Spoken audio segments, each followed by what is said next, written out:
this question.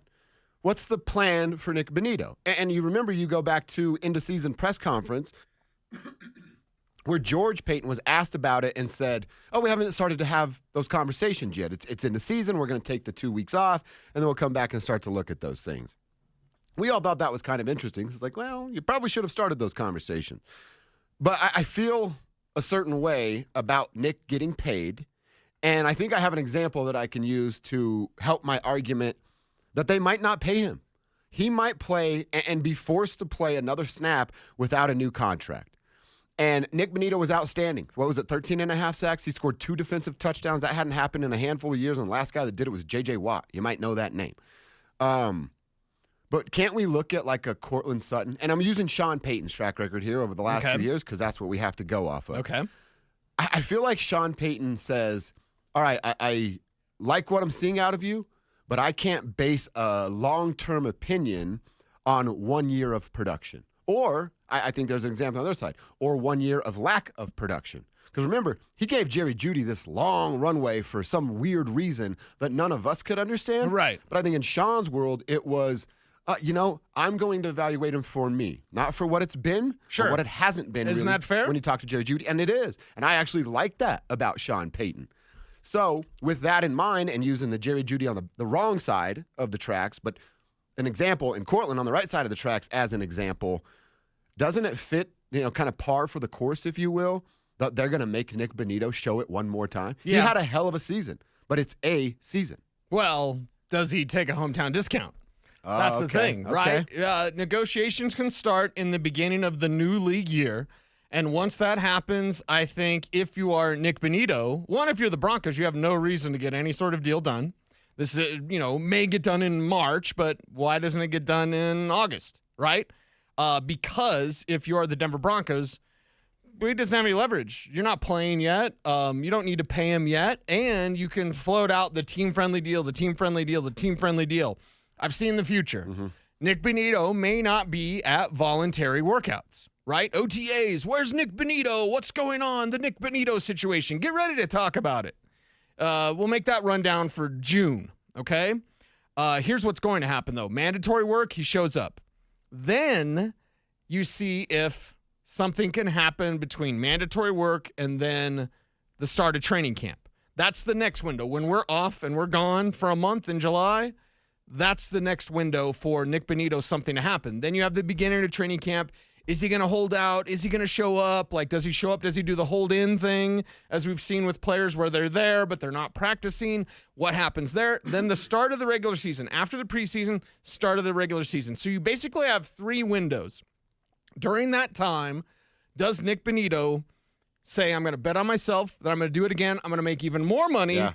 Or does he say, I'm going to take your friendly deal because that's essentially what it would have to be. Plus, the Broncos have the leverage, and I don't know how much they want to play hardball like this, but they always have the leverage of the franchise tag, not for 1 year's brother, but for 2. Yeah. I've honestly kind of forgotten about the franchise tag because it seems like it's an asset that's been swept under the rug for a couple of years, especially when it comes to star power. Yeah, for this team, yeah. I'm kind of talking about around the league, too. Around the league once in a while, but most of the time it's just set up to, give us till July. Then we can negotiate more. Exactly. Yeah. So we're going to franchise tag you, but they're not in that situation because he's still under contract for a year. And look, if I were Nick Bonito, God, I'd love to be Nick Bonito. It's great hair. He does have great hair. Mm-hmm. Plus, did we ever get the rap song? Didn't he say he had a song that was coming out? Yeah, where's that at, Kev? Why don't you bring that up?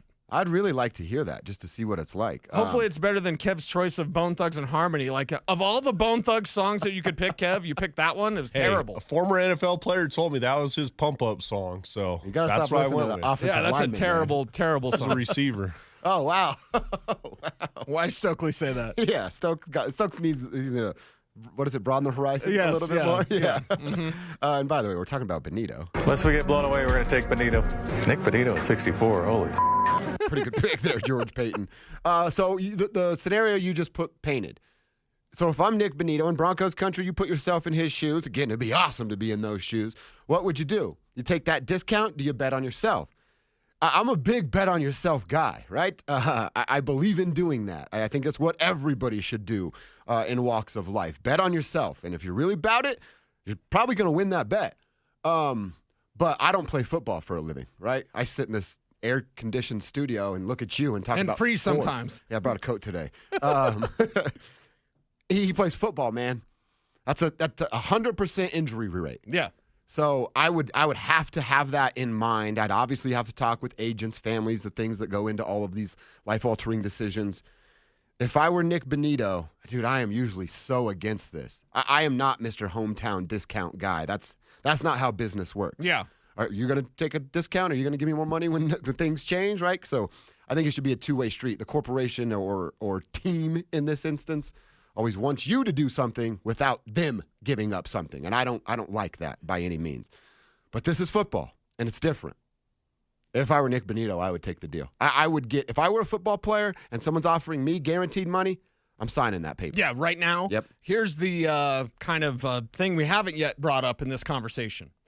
Not one, but two players behind him on the depth chart that could really shine in their second seasons. Wow. Yeah. So let's say Jonah Yeah. Ellis. What did Jonah Ellis have this year? 4 sacks, 5 sacks? 5 sacks, 5.5, I sacks, think, right. yeah. What if that number's 10 next year?